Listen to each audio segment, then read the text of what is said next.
So, hello and welcome to the Sliding Doors podcast. If you Hi. haven't joined us before, we look at those kind of what if moments in life, all around love, work, and then, my guest usually offers up a wild card, which completely throws me off. And our guest today is Natalie Lam. So, I'm going to hand over to Natalie to introduce herself. Hello. My name's Natalie and I am the digital marketing manager at Nature Care. For anyone who's not heard of Nature Care before, we are a sustainable and organic period products company. We're the first organic period products company. I've been around since the 80s, but I don't really like to define myself by my job. Because that's, it's just a job at the end of the day. But I also have my own podcast. I co-host a podcast called Just a Girl with Katie, who you've obviously interviewed on this podcast before. And I'm also a freelance photographer as well. So in the spare time that I do have, which isn't often, I like to take pictures of people. Busy girl. Yeah, I love it. Wouldn't have it any other way. So we'll kick straight into kind of the categories. As is tradition, the first category is all around kind of love and relationships. So, Sure. Just thinking on that kind of subject, what's your sliding door moment around that? Yeah, so I didn't really want to go down the romantic love route because I couldn't really pinpoint something that wasn't me like slagging off my ex, which maybe is good gossip for other people, but that would have been good for the views. You know what I mean? That would have been good for the views. Yeah, that's true. Maybe if we've got time at the end. No, so I think my sliding doors moment when it comes to love and relationships is when I sat next to my now best friend Liv in year 9 French class. We were friends for a couple of years before because we were in the same form in school. But I think that moment we really truly solidified our friendship. And I don't really believe in romantic soulmates, but I think that Liv is my soulmate. If we like to look at soulmates not romantically, because we've now been best friends for 16 years and are probably better friends than we ever were in the past. And what do you think it was about that particular lesson, that particular moment, like you say, in terms of you were friends before that and kind of, year 9's, for kind of non-UK listeners, I guess, if there's any out there, that's kind of halfway through senior school, isn't it? So, in terms of kind of what do you think it was about that particular moment? I think it was more that before we didn't really get the chance to sit next to each other while we were in the same classes, there were just kind of other people getting in the way. Whereas, in this French class, we actually got to sit side by side, and it was honestly just constant laughs from the get-go, even though we didn't maybe necessarily know each other that well then, or even knew what each other found funny or anything like that. We were clearly just constantly on the same page when it came to anything. So, and that the thing is that dynamic has continued throughout all these years as well. That's remained the same. So honestly, whenever I'm with her, it's just constant laughter, chatting about shit, chatting about serious things. I've never felt so comfortable with another person, apart from maybe my family, but that doesn't really count. I've known them all my life. I would say I can completely kind of relate to that in terms of, like you say, that year 9 bit is kind of like you say, where you start to come away from your kind of your tutor group, your form group, don't you, a little bit, and you start to mix a bit more. I think I certainly reflect on my experience around year 9. I kind of a similar experience, sat with someone else. He then went on to become one of my best friends. I was his best man at his wedding. He was one of the best men at my wedding.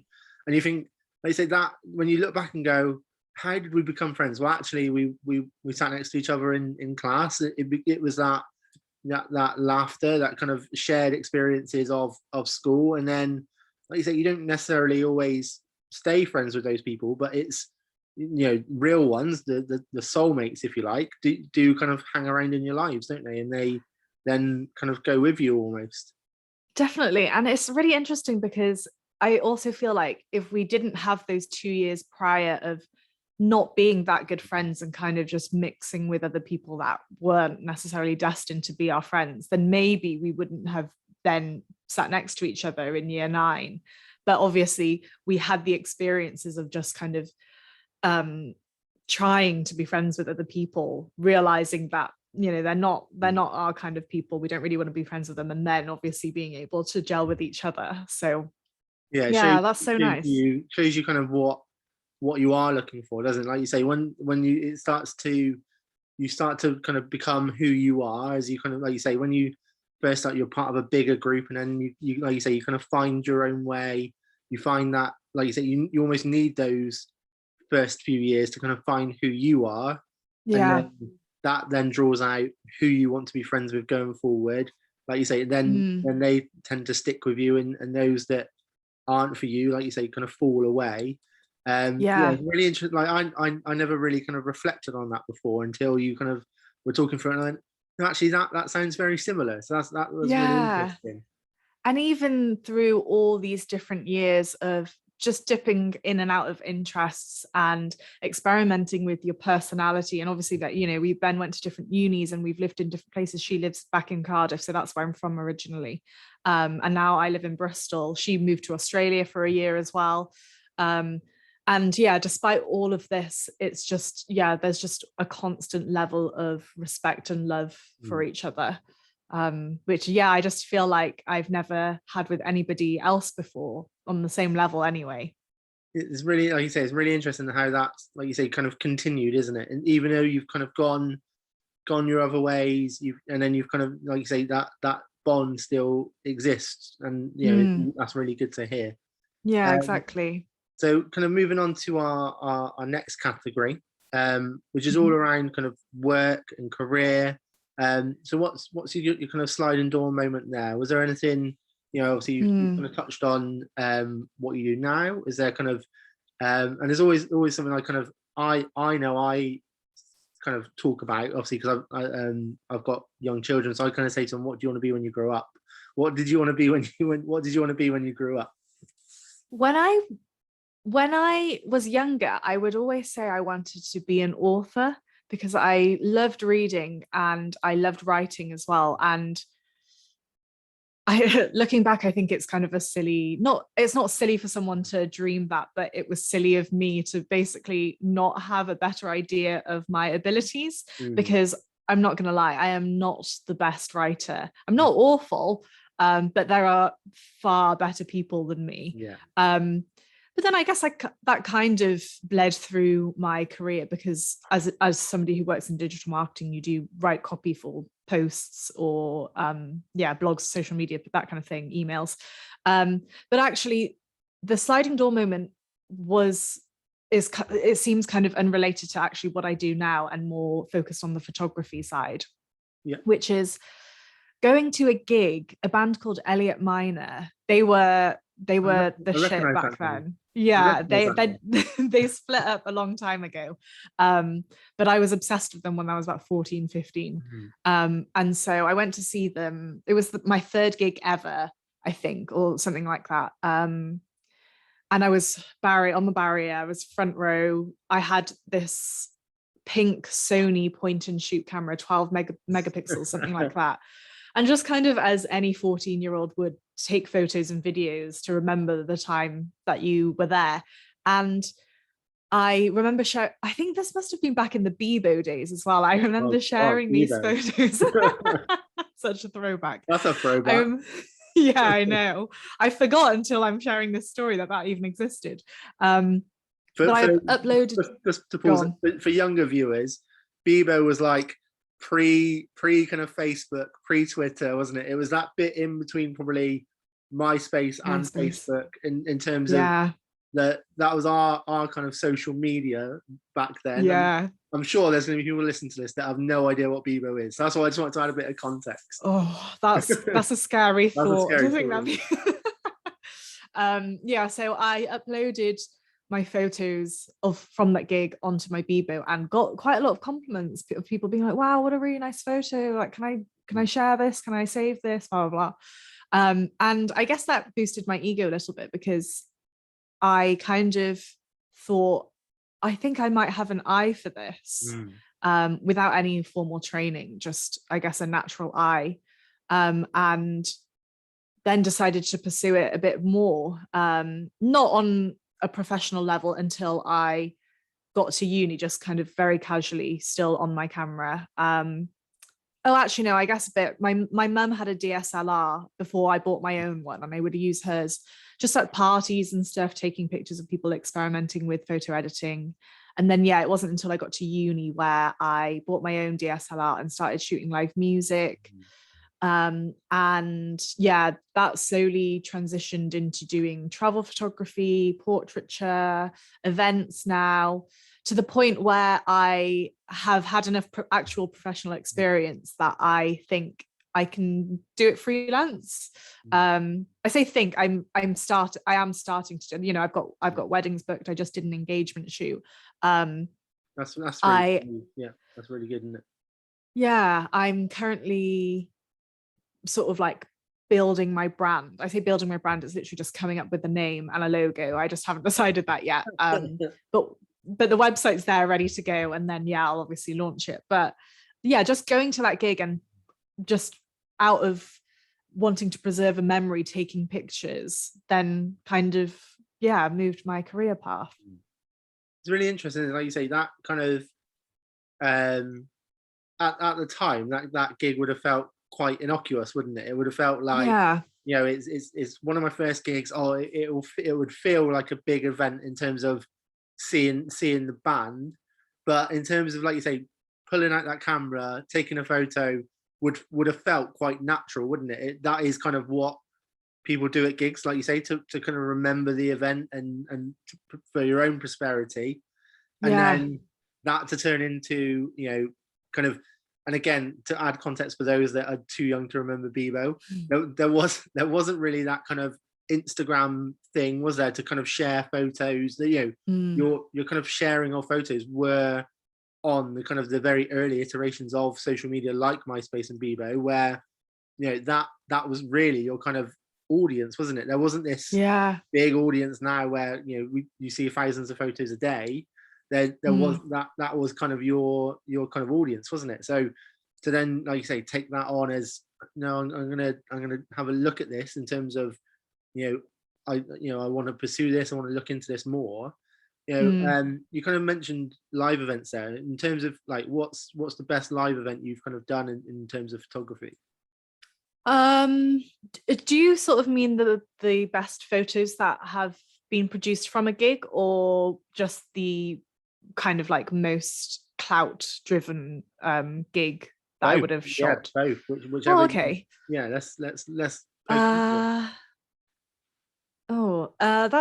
I would say, to be honest, I think some of my God, that's really difficult because I haven't given it any thought. I think maybe in terms of sort of the biggest gig that I've shot is possibly do you know the band A Day to Remember? I do, yeah. That's pretty big, that. Yeah, it was at the Motorpoint Arena in Cardiff. So that's no, it's not Cardiff's biggest venue, but it's one of. It's like 7,000 people. It was sold out. So I got to shoot that, which was really good. And some of my photos still are shared on Tumblr sometimes, which blows my mind because I never ever log into Tumblr, apart from to sort of reminisce when I was like 21 years old or something. And then best photos, I think maybe at least the ones that I'm most proud of, not necessarily technically the best, I went on tour with my friend. She's in a band from Sheffield called Luxury Goods. This was right before the pandemic, so it was January 2020. We did a Dutch tour because she's from the Netherlands. Wow. So we went to Eindhoven, Utrecht, and Groningen. And yeah, so she did some shows there, and they were really small venues with completely different lighting from one another. But I think every show on that tour was like, I just came up with just lots of different dynamic photos. So yeah, I really like those. And that I'm sure that experience now will feel like a lifetime ago. In terms when people kind of say January 2020 now, that feels like a different life, doesn't it, compared to kind of what Yeah, we've been through. So yeah, it's definitely. super kind of lucky to get that experience in before Yeah, everything happened, isn't it? yeah, and a bit of travel as well, Yeah, which of was, course. yeah, Which very lucky. everyone's missing now. Yeah. That, that's great. And we're going to move on to our final subject now, which is always the one that gives me a bit of trepidation because obviously I don't know Mm. anything about it. It's the wild card. So over to you. Yeah, this one is a very personal, it doesn't make me uncomfortable or anything like that, so I'm very happy to talk about it. But it is a very personal one, which is that I think it's probably when I watched for the first time an Asian person, Asian American specifically, on YouTube. Okay. This was like early YouTube days as well. It must have been like 2005, maybe a bit later than that, but something like that. I don't know if you recognize any of the names, like Ryan Heger or Michelle Phan. She's a big YouTuber, I big recognize makeup YouTuber. I recognize Michelle. Yeah, she was kind of one of the OG beauty gurus on YouTube.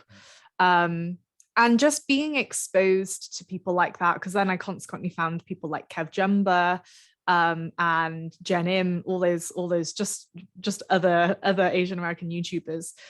But I feel like it opened me up to a world of representation for myself on more of a mainstream scale. Obviously not as mainstream as television, but that was kind of as mainstream as it could get. And I think it allowed me to feel closer to my heritage, my culture, which I feel like as a young person who's a first generation, how do I word it? A first generation ethnic minority. So my parents weren't born in the UK, but I was. Yeah. Is just so important. When you're young, especially, and in a school, the school I went to was predominantly white people. You kind of just want to fit in, you just want to blend in, and so you kind of dismiss your Asianness, dismiss what makes you unique because you don't want to be unique. But I was still able to live what was really important to me through these YouTubers. And kind of as I've got older, I've realized how important it actually is to embrace that, not just for myself, but also, I guess, my family. I want them to know, especially my dad, and my grandparents. I want them to know that I haven't forgotten that side of myself. But also just to teach other people who are interested as well. It's important to know about the food, the language, etc. The language in particular, I'm getting Cantonese lessons again because obviously not speaking it that often, not being exposed as much means I've forgotten so much, but I hopefully can pick that back up by doing lessons again. So that was definitely an important moment of my life that I didn't realize until thinking about these questions that you gave me. And it's really interesting, isn't it? Because obviously, like you say, YouTube is such a big part of life now. Like you say, when you think back to 2005, which scarily feels a lot further away now when you say that than it did in my head originally. You look back and kind of think, yeah, it was just kind of finding its way back then, wasn't it? And we were being exposed to different things, to kind of things that we probably weren't exposed to before, and people were connecting and, like you say, exploring things that you wouldn't have explored in other ways. And like you say, it only helps you personally, but also those around you, because then we can look into those things as well, and kind of, like you say, get a better understanding. I'm not gonna sit here and pretend I can relate, but obviously from my perspective, I completely get that school bit, and not obviously from a culture point of view, but from the you don't want to stand out in school, and as someone who's been over 6 foot since I was like 12, I did kind of stick out from my peers a little bit in school, and that brought its own challenges. You then you, like you say, you kind of dismiss. Actually, no, it is pretty okay to be tall, but for some Yeah. reason you kind of go, no, I need to, I need to kind of shuffle myself into the crowd a little bit. Like I hunch, yeah, yeah. I can relate to, because like you say, you don't want to stand out in school, which is such a weird environment. But like you say, it kind of it breeds its own its own issues, doesn't it? And For then sure. I think in terms of the YouTube bit, so I've always been into wrestling, Mm, and YouTube is a big part of that now, in terms of kind of there's a million wrestling YouTube channels, and again, yeah. I'm able then to kind of share that passion, that something I've been passionate about for a really long time, with people that Mm, wouldn't necessarily engage in that normally, in terms of, I can go, oh, I'm watching this channel, or why are you watching it? Well, actually, that's how I can get my information about something I like. And I think yeah, when we kind of look back at what YouTube was, and where we are, it mm. obviously, yeah, let's not talk about the passage of time, because that'll make me feel really old. But in terms of kind of what that has meant in terms of inclusivity, and kind of getting people on board with kind of what people are like, and what they're into, and all these things. I think it's, Yeah. we can only look back at kind of that sliding door moment, of that being kind of brought into our kind of day-to-day lives, and the impact that's had. Definitely, because like obviously I know that like every social media platform slash everything in the world, there are two sides, aren't there? So of course on YouTube you're going to get trolls, but at the same time it does expose you to so many other things that, like you said, hopefully would allow people to become a more inclusive person. In fact, going back to the first sliding doors moment with my friend Liv, she was the person that I would share these YouTube videos with, and she was totally open to watching all these other Asian YouTubers with me. In fact, sometimes she'd send me the videos being like, oh wow, like Ryan Heek has got a new video, or whatever it is. And actually her being so open and sharing that with me sort of allowed me to accept myself even more. So if somebody who's white can accept just these random people on the internet who are Asian for just being who they are, then why can't I accept that of myself? So she was actually a really, really big part. I haven't realized it until this conversation, so thank you so much for that. But she was, I think, a massive part of me accepting myself as well, because she's just one of the most open-minded, kind people ever. But yeah, I feel like while social media has its downsides, there is so much good that people tend to ignore about it. Absolutely, I couldn't agree more. So that brings us to the end. Thank you for that. If Thank everyone you. can kind of like, share, and subscribe, we'll also pop the link in the kind of comments for your pod, if you want to give it another shout. Yeah, definitely. So yeah, it's at Just a Girl Pod, but I'll send you the links to include. Yeah, and then we can pop that in the comments. But yeah, thank you for your time today. Cool. Thank you so much, Rob. It was great to speak to you.